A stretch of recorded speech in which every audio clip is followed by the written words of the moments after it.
শাহাদাতের রক্তের নজরানা দিয়েই আমরা সেই পথে ইনশাআল্লাহ পৌঁছবো যে পথে শাপলা চত্বরের ভাইয়েরা শাহাদাতের রক্ত দিয়েছেন, যে পথে আমার হাটহাজারীর সন্তানেরা শাহাদাতের রক্ত দিয়েছেন, যে পথে আমার বিবাড়িয়ার ব্রাহ্মণ শহীদ বাড়িয়ার বীর শহীদানেরা যে পথে আত্মত্যাগ স্বীকার করেছেন, আমরা তাদের সে পথকে ভুলবো না।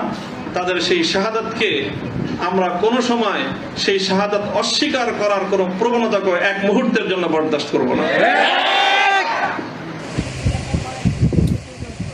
হ্যালো বন্ধুরা, আসসালামু আলাইকুম। আশা করি আপনারা সবাই ভালো আছেন। আজ একটা গুরুত্বপূর্ণ ভিডিও নিয়ে এসেছি। দীর্ঘ 3 বছরের অধিক সময় ধরে কারাভোগের পর জামিনে মুক্তি পেলেন আল্লামা মামুনুল হক। শাইখুল হাদিস আল্লামা মামুনুল হক তার কওমি মাদ্রাসার সংবর্ধনা অনুষ্ঠানে কিছু মূল্যবান কথা বলেছেন।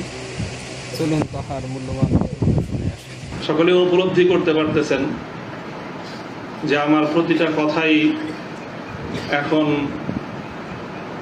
এটা অনেক বেশি পরিমাপ করা হচ্ছে। ঠিক দেখা হচ্ছে যে আমি কি বলি। আপনারা যতটুকু মনে করতেছেন যে শুধু একটা কর্তৃপক্ষ দেখতেছে তা না, 2টা কর্তৃপক্ষ দেখতেছে, এবং একটা কর্তৃপক্ষ আরেকটা কর্তৃপক্ষ থেকে অনেক বেশি প্রবল। একটা জমিনের কর্তৃপক্ষ আর একটা আসমানের কর্তৃপক্ষ। আমি আপনাদের কাছে দোয়া চাই, জমিনের এই কর্তৃপক্ষের প্রভাব থেকে আসমানের কর্তৃপক্ষের প্রভাব যেন আমার উপর বেশি থাকে। আল্লাহ রাব্বুল আলামিন যেন আমাকে আল্লাহর গোলাম হিসেবে তার নিকটেই যেন আমার মাথাকে অবনত রাখেন।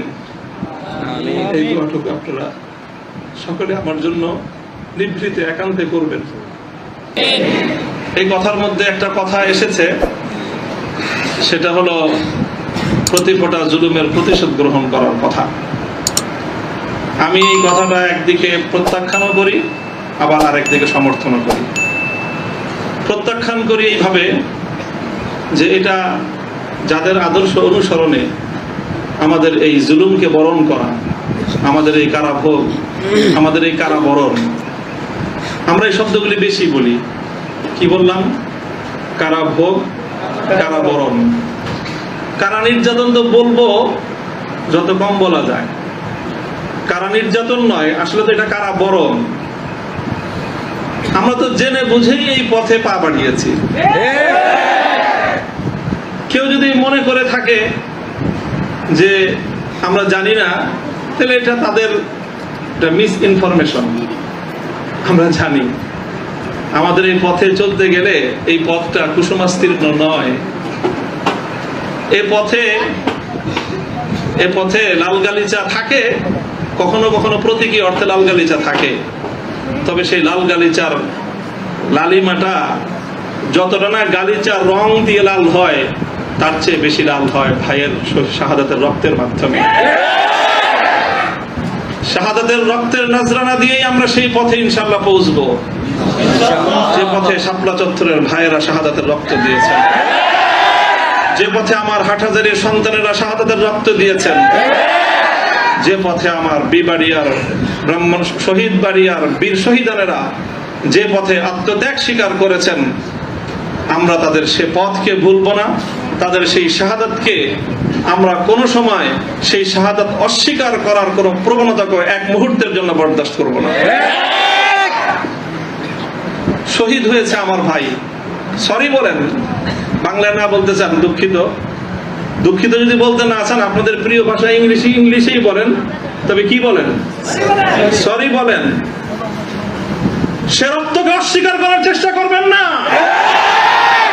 শাহাদাতের শহীদের রক্তের সঙ্গে গাদ্দারি করার মতো সেই বেঈমান কওমি মাদ্রাসায় জন্ম হয়েছে। কাজেই যে কথা বলতেছিলাম, যেটা কারাবরণ আমাদের, কারা নির্যাতন তো অনেক পরের কথা। আল্লাহ পাক রব্বুল আলামিন কারা এই কষ্ট থেকে আমাদের সকলকে হেফাজত করেন। প্রতিশোধের যে কথাটা, সেটা আমরা তো পয়গম্বর আলাইহিস সালামদের অনুসারী। নবী ইউসুফ আলাইহিস সালামের সেই বাণী, লা তাসরিবা আলাইকুমুল ইয়াউম, গতকালকেও আমি বলেছি, আজও বলছি, আমরা কোনো প্রতিশোধ গ্রহণ করি নাই, করতে চাই না, করার প্রবণতা কখনো যদি আমাদের মন থেকে উদ্গত হয়, সেটা হলো ইন্নামা যালিকা মিন্নি ওয়া মিনাশ শাইতান। শয়তানের প্ররোচনায় কখনো হয়তো আমরা ব্যক্তিগত আক্রোশে প্রতিশোধের কথা বলে থাকতে পারি, কিন্তু আমরা প্রতিশোধ পরায়ণ নই, এটা মূল কথা। এই হিসাবে আমি প্রতিশোধের এই শব্দকে প্রত্যাখ্যান করলাম। তবে অন্য আরেক অর্থে আমি প্রতিশোধের শব্দকে সমর্থন করছি। শুধু সমর্থন নয়, বরং আমি আমার পুনর্ব্যক্ত করছি যে আমরা প্রতিশোধ নিব। আমাদের সেই প্রতিশোধ হবে সেই প্রতিশোধ যেই প্রতিশোধ হিজরতের আগ পর্যন্ত 12 বছরের জুলুম এবং নির্যাতনের প্রতিশোধ মক্কা বিজয়ের মাধ্যমে আল্লাহ নবী গ্রহণ করেছিলেন। আল্লাহ নবী মক্কা বিজয়ের পরে সেই সকল অপরাধীদেরকে ক্ষমা করার মধ্য দিয়ে, সেই জমিনে আল্লাহর দিনের ঝান্ডা সমুন্নত করার মধ্য দিয়ে মধুর প্রতিশোধ নিয়েছিলেন। আমি আবার বলছি, এদেশে ভাড়াটিয়া থাকবো না, ভাড়াটিয়া হিসেবে থাকবো না। এই জমিনের মালিকানা সূত্রে এদেশে বসবাস করি। এই জমিনকে আল্লাহর জন্য মুক্ত করেই ছাড়বো ইনশাআল্লাহ। আল্লাহর দিনের বিজয়, সেটাই হবে আমাদের পরম প্রতিশোধ। এবং যারা আমাদেরকে শত্রু ভেবে আমাদেরকে নিঃশেষ করার চেষ্টা করেছে, অপমান করার চেষ্টা করেছে, আমরা তাদেরকে সম্মানিত করে প্রতিশোধ দেব।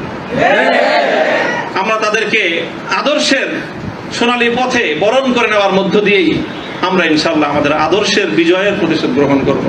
আল্লাহ রাব্বুল আলামিন আমাদেরকে সে তৌফিক দান করুন। আমিন।